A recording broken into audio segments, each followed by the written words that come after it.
Dua dari tiga bocah di Aceh Utara yang diusir ayahnya mulai Selasa, 1 Februari 2022, sudah ditampung di Dayah Raudatul Huda Matang Ceubrek, Kecamatan Tanah Luas, Aceh Utara. Kedua bocah itu juga mampu beradaptasi dengan cepat dalam suasana baru dan teman baru.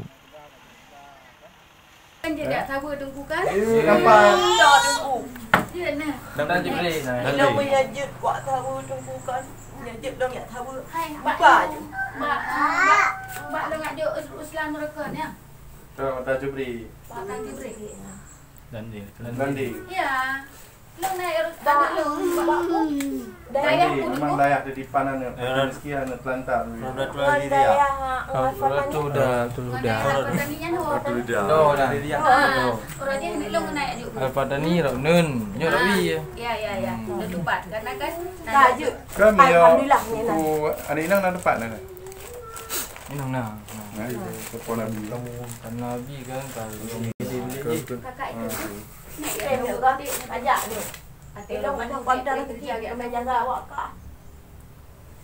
Dạ được bớt.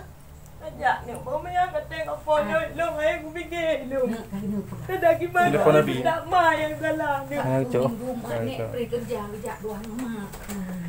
Kajak ki. Nah kau dengar. Nah, Kau tiba ke ni kau tiba. Tiba. Tengok cara Aku babui kau tapi. Abang jam dua, abang jam Ini saya panggil ni. Nangon. Kerja bertumpu Muhammad Rizki. Baik ki. Tim, insyaAllah tim.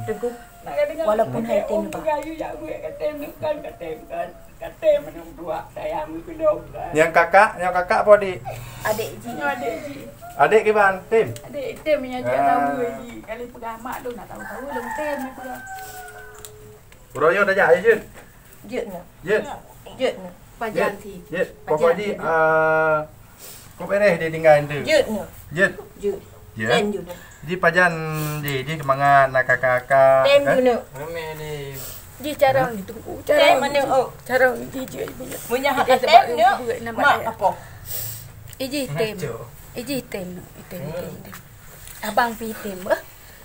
Abang item abang. Abang item ya bu. Ada tu hai tu cara lagi tunggu. Jika ni pun kangin le tunggu. Kangin. Ya kan kak, untuk jadi permasalahan. Ya. Unron titip bak kamu minyaknya untuk dapat rezeki hidayah. Ya. Ya insyaallah peng iki kelas padi jadi kula. Berarti takut. Dia buat bak thak dia juga ikhlas thak juga dia. Baik kelas ha yang kai jak padi. Ikhlas baru kena ikhlas dua. Harapu je untuk dengan pindah ikhlas dua tak tahu tapi ron peng kula kamu semikir dekat rame dan peng buat nyampri peng makan. Assalamualaikum warahmatullahi wabarakatuh. Syukur alhamdulillah kamu dari Gementara Aceh Utara bersama mahasiswa penggiat sosial dari Bumi Persada. Ini Pak Sepuhnya menyanging adik-adik ataupun anak-anak ketanya yang sempat dikabarkan di beberapa media terjadi permasalahan sosial ataupun permasalahan tindak kekerasan. Yang kita harapkan inilah anak-anak yang mungkin hari ini membutuhkan perhatian kita semua. Ya, kami dari pihak Gementara dan mahasiswa Bumi Persada sebenarnya ingin menjemput adik ini untuk kita tetapkan di Dayah Raudatul Huda. Kebetulan anak ini masih kecil, kami akan coba bermusyawarah untuk anak ini mungkin bisa mendapatkan pendidikan dan pelayanan dari segi orang tua asuh ataupun orang tua yang ada di Dayah nanti lebih sempurna. Yang jangan anak ini kita telantarkan dan anak ini bermasalah dengan orang tuanya. Mungkin ini aja yang dapat kami sampaikan. Terima kasih kepada rekan-rekan mahasiswa. Semoga anak-anak ini kami mohon kepada ibu yang mungkin masih ada di rumah. Anak ini adalah titipan Allah, mohon dijaga. Dan kalau ada permasalahan kami dari beberapa ormas akan mengusut tuntas kasus ini. Artinya tidak boleh ada pemukulan terhadap anak-anak yang dititipkan Allah kepada kita.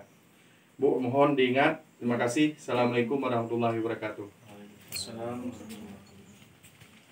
Assalamualaikum warahmatullahi wabarakatuh. Hari ini Gementara Aceh Utara bersama mahasiswa Bumi Persada menjemput anak-anak kita yang dikabarkan kemarin ada sedikit permasalahan dengan orang tuanya, sempat viral di beberapa media. Maka hari ini untuk menyelamatkan anak ini kami Gementara juga didukung oleh Pak Gesi Kampung, kita akan coba selamatkan. Kami akan coba titipkan di daerah Raudatul Huda di bawah pimpinan Abi Muhammadian untuk kita titipkan anak ini untuk mendapatkan pendidikan agama dan juga akan melanjutkan sekolah. Dan harapan kami kepada semua pihak yang ada lebih rezeki sedikit, mari kita infakkan, kita sedekahkan untuk kebutuhan anak ini di daerah. Semoga anak ini menjadi anak-anak yang bermanfaat bagi agama dan dunia. Kalau kita anak ini tidak pedulikan dan kita tidak selamatkan, bagaimana akan generasi yang akan datang? Mungkin anak ini pengajian sudah terputus dan sekolah juga sudah agak bermasalah karena kondisi permasalahan sosial dengan orang tuanya dan orang tua dari mamanya yang baru ya bermasalah, maka anak ini akan kita coba selamatkan. Mari mohon kita bantu apa yang bisa kita bantu untuk kebutuhan anak ini di daerah. Terima kasih. Assalamualaikum warahmatullahi wabarakatuh.